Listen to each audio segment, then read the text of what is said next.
तरी त्याला राबवणारी लोक, त्याला चालवणारी लोक जर लायक नसतीलचा दुसरा अर्थ काय? नालायक असतील. जर ही लोक लायक नसतील तर संविधान काहीही कामाचा नाही.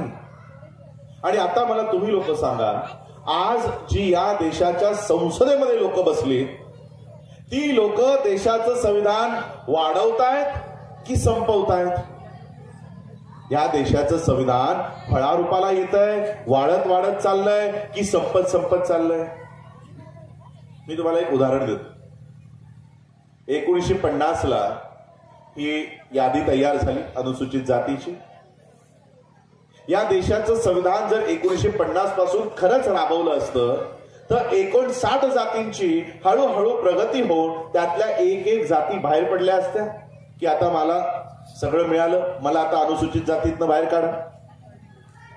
असं करत करत अनुसूचित जातीची ही जी पूर्ण लिस्ट आहे ही रिकामी झाली असती ना. आजही आम्हाला अनुसूचित जातीचं आरक्षण द्यावं लागतंय. लोकांना 1 किलो रुपया आणि 2 किलो रुपयाने तांदूळ आणि गहू द्यावं लागतंय. याचा अर्थ संविधान राबवला का? याचा दुसरा मती अर्थ घ्या.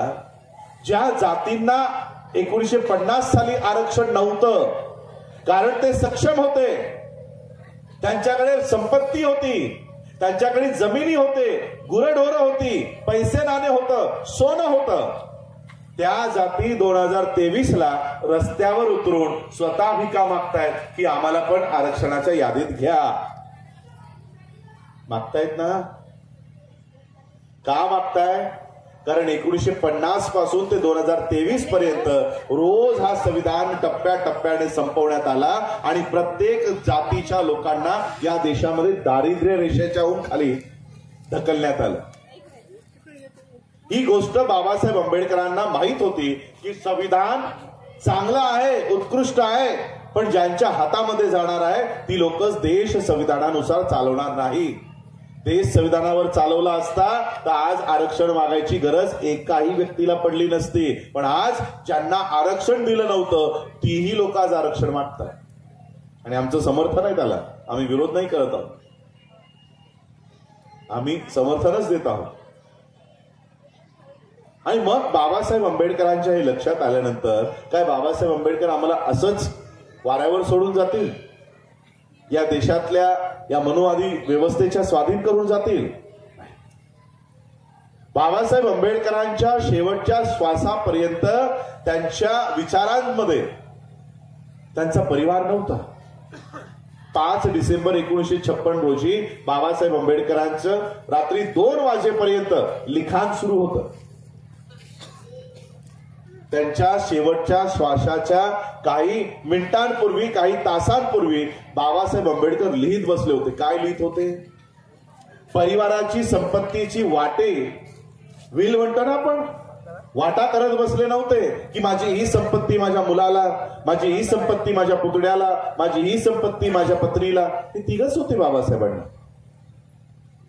बाबासाहेब त्यांच्या संपत्तीची वाटणी करत बसले नव्हते, पण माझ्या केल्यानंतर माझ्या समाजाने बौद्ध धम्माचं व्यवस्थित पालन केलं पाहिजे म्हणून बाबासाहेब आंबेडकर बुद्ध आणि त्यांचा धम्म हा ग्रंथ पूर्ण करत बसले होते. का? तर माझ्या समाजाने बुद्ध धम्माचं व्यवस्थित अनुकरण केलं पाहिजे, अनुपालन केलं पाहिजे.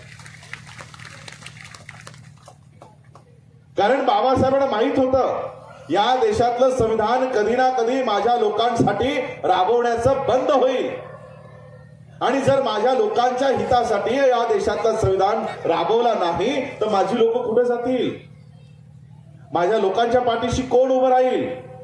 आणि म्हणून 14 ऑक्टोबर 1956 रोजी बाबासाहेब आंबेडकरांनी बौद्ध धम्माची दीक्षा आधी स्वतः घेतली आणि उपस्थित 5 लाख लोकांना दिली. आणि त्या दीक्षेतनं बाबासाहेब आंबेडकरांनी आम्हाला एक संदेश दिला की या देशाचं संविधान जर तुमची रक्षा करू शकलं नाही तर तुम्ही या बुद्धाच्या पाठीशी जा. हा बुद्ध तुमच्यासाठी खंबीरपणाने जगात उभा राहील आणि तुम्हाला न्याय देईल. आज विचार करा, ज्या लोकांचा बौद्ध धम्माशी काडीचाही संबंध नाही, काडीच आहे. देशात असताना बुद्धाचं साधं नाव घेत नाही. आज अशी लोक देशाच्या बाहेर जाऊन बुद्धाचं नाव घ्यायला का मजबूर आहेत? बुद्धाच्या या धम्मामध्ये किती ताकद आहे ही तुम्हाला नाही माहिती. या धम्मात किती ताकद आहे ही जरा नरेंद्र मोदीला जाऊन विचारा. नरेंद्र मोदी कोण आहे माहिती तुम्हाला? देशाचा प्रधानमंत्री नंतर आहे, पण RSSचा कॅडरच म्हणतो ना आपण, स्वयंसेवक. RSSचा स्वयंसेवक आधी आहे, देशाचा प्रधानमंत्री नंतर आहे. आणि RSSची शिकवण काय आहे?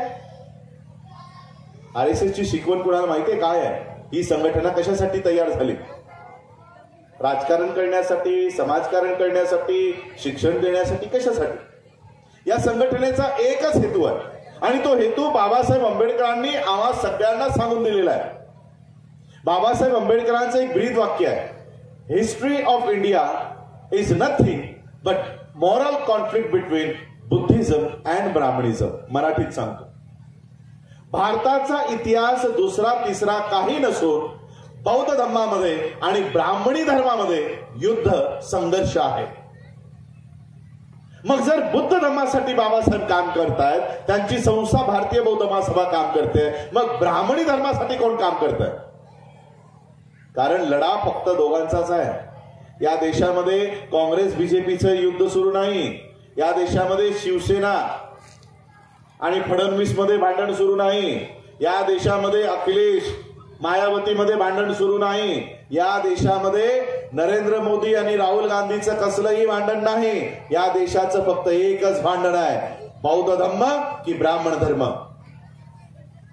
हा एकच लढाई या देशामध्ये सुरू आहे. हे बाकीचे लढे फक्त आम्हाला मूळ लढाईपासून लांब ठेवण्यासाठी नाटक सुरू आहे. मग इथून राहुल गांधी शिवी देईल, तिथून नरेंद्र मोदी केस करेल, इथून नरेंद्र मोदी दुःख व्यक्त करेल, तिथून प्रियंका गांधी काहीतरी बोलेल, तिथं आम आदमी पार्टीचा केजरीवाल उभा राहील. हे असं नाटक आमच्या डोळ्यासमोर ठेवलंय का? तर मूळ लढाईकडे कुणाचंही लक्ष जाऊ नये. मूळ लढाई काय आहे? ब्राह्मण धर्म वर्सेस बौद्ध धर्म. या देशात कोणी रावण नव्हता, रावणाचे कुठे अवशेष नाही. मी श्रीलंकेलाही जाऊन आलोय, श्रीलंकेमध्ये रावणाचं एक मंदिरही नाही. रावण जर श्रीलंकेचा राजा होता, मग काहीतरी अवशेष दिसले पाहिजे होते. रावणाचा नाव कुठंही नाही. मग जर रावणच नाही, मग हा जो कोण आहे तो आहे का? त्याचं नाव मला काय आठवत नाही, कोण आहे माहिती नाही. जर रावणच नाही आणि जर रावणच नव्हता, मग ही जमीन फाटली होती का? कधी पुष्पक विमान आलं होतं का? आणि ते पुष्पक विमान तुकाराम महाराजांना नेल्यानंतर परत आलंच नाही. आणि म्हणून आम्हा लोकांना आमचा इतिहास कळू नये म्हणून ही खोटी नाटकं सुरू आहेत, ईडी, CBI, कारण इथे लोकांचं लक्ष जाऊ नये म्हणून. आणि बाबासाहेब आंबेडकरांनी या बौद्ध धर्माची धुरा या देशामध्ये बुद्धिस्ट सोसायटी ऑफ इंडिया, भारतीय बौद्ध महासभेच्या माध्यमातून उभी केली. त्याच्या आधीपासून ही RSS नावाची संघटना ही ब्राह्मणी धर्माचा प्रचार आणि प्रसार करण्याचं काम करते. आणि त्या ब्राह्मणी धर्माचा प्रचार आणि प्रसार करणारा स्वयंसेवक कोण आहे? नरेंद्र मोदी. आता जो लहानपणापासून त्या संघाच्या शाखेत जातो, त्याला काय शिकवलं जातं? की आमचा दुश्मन कोण आहे? बुद्ध. या देशातून काय नष्ट करायचंय? बौद्ध धर्म. ज्या माणसाला लहानपणापासून ही शिकवण दिली की बौद्ध धर्म नष्ट करायचा आहे, बुद्ध नष्ट करायचा आहे, अशी शिकवण देणाऱ्या माणसाला त्याच्यावर किती मोठा मानसिक अत्याचार आहे विचार करा की परदेशात गेल्यानंतर ज्या बुद्धाला नष्ट करण्यासाठी जो माणूस तयार केलाय त्याला मजबुरीने बुद्धाचीच मूर्ती उचलावी लागते आणि बोलावं लागतं की मी भारतातून आलोय आणि भारत बुद्धाचा देश आहे. किती मोठा अत्याचार आहे की नाही? म्हणून त्याला विचारा की दम्मामध्ये किती ताकद आहे. ज्या दम्माला मी नष्ट करायसाठी तयार केला गेलो मला त्याचंच नाव घ्यावं लागतंय, त्याचंच गुणगान गावं लागतंय. त्याला माहितीये धम्मात काय ताकद आहे आणि तुम्हाला माहिती नाही. तुम्ही त्याला हलक्यात घेता ना. जाऊ ना कधीतरी महिन्यातून एकदा विहारामध्ये. हा बुद्ध भरभरून देतोय, भरभरून देतोय. हे इथे काशाय वस्त्र चिवर मध्ये आमचा बौद्ध संघ इथे बसलेला आहे. आज या बौद्ध संघाला, या बौद्ध भिक्खूंना जो मान सन्मान मिळायला हवा तो मान सन्मान नाही. हा मान सन्मान कुणाला मिळतोय माहित आहे? या देशातला कोणता असा बौद्ध भिक्खू आहे जो जगामध्ये त्याची पूजा केली जाते आहे, जगामध्ये त्याला आदर दिला जातोय? कोण आहे माहित आहे? या देशातला प्रमुख बौद्ध भिक्खू ज्याला जगामध्ये स्थान दिलं गेलेलं आहे त्याचं नाव काय? योगी आदित्यनाथ, उत्तर प्रदेशचा मुख्यमंत्री. उत्तर प्रदेशचा मुख्यमंत्री हा अशाच काशाय वस्त्रामध्ये असतो आणि जगामध्ये जाऊन त्याने सांगितलंय की मी बौद्ध भिक्खू आहे. त्याच्या नावचे पुस्तकं जगामध्ये वाटण्यात आले. A monk who became chief minister. आमच्या मंचावर बसलेले हे बौद्ध भिक्खू आज बौद्ध भिक्खू म्हणून नावाजले जात नाहीये. बौद्ध भिक्खू कोण? योगी आदित्यनाथ. कारण आमचं तिथे लक्ष नाही. आमचा धम्म ते चोरून घेऊन चालले आणि आमचं लक्ष नाही. तुम्ही युवकांमध्ये मोबाईल वापरता, इंटरनेट वापरता, गुगल वापरता. ज्या बाबासाहेब आंबेडकरांनी काढलेल्या संस्था आहेत त्या आज रसातळाला गेल्या आहेत. भारतीय बौद्ध महासभा आज याच्या शाखा नाहीत, याचे अकाउंट मध्ये